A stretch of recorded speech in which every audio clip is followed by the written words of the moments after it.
4 myths that I've learned along my self-love journey, particularly now that I'm 48. Older means wiser. Age, unfortunately, is not a prerequisite nor a qualifier for wisdom. Because there's a higher age, it doesn't mean that wisdom is coming along for the ride.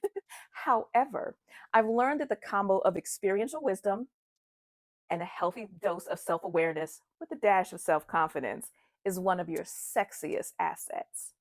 The word no should be used sparingly. Totally disagree.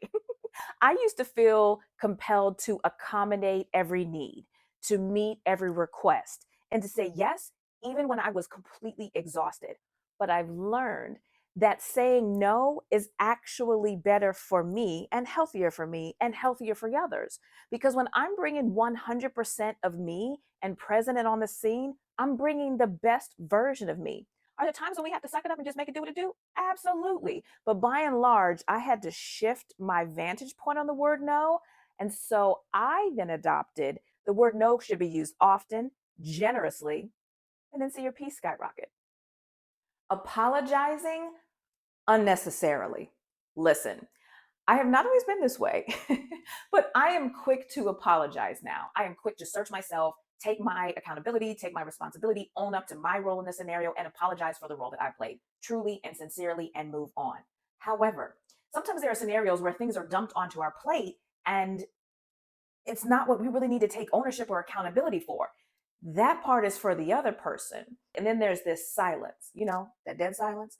And we can often feel like we have to fill up the space and fill up, I apologize, and geez, I'm so sorry. Sometimes we just have it roll off of our tongue without even really thinking much about it.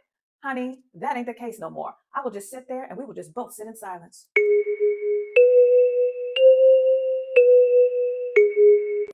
Apologize? Yes.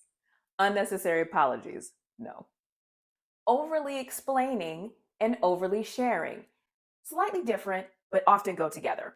I'm all for providing context and clarity because it can come out of my mouth and I'm thinking that I'm communicating clearly, but it's really not clear communication until we both are hearing what it is that I am trying to express or trying to share. However, feeling compelled to explain and try to convince you on why I've made the decisions that I've made, particularly when I've made a decision from a space of sitting with it for a bit, that making the healthiest decision for me, the healthiest decision for the household or for those that I love and care about. Yeah, I'm not going to explain that or try to overly share and convince you why I've made the decision that I've made. I said what I said, and that's that. Let's carry on. What are some myths that you've learned along your self love journey? I'd love to know.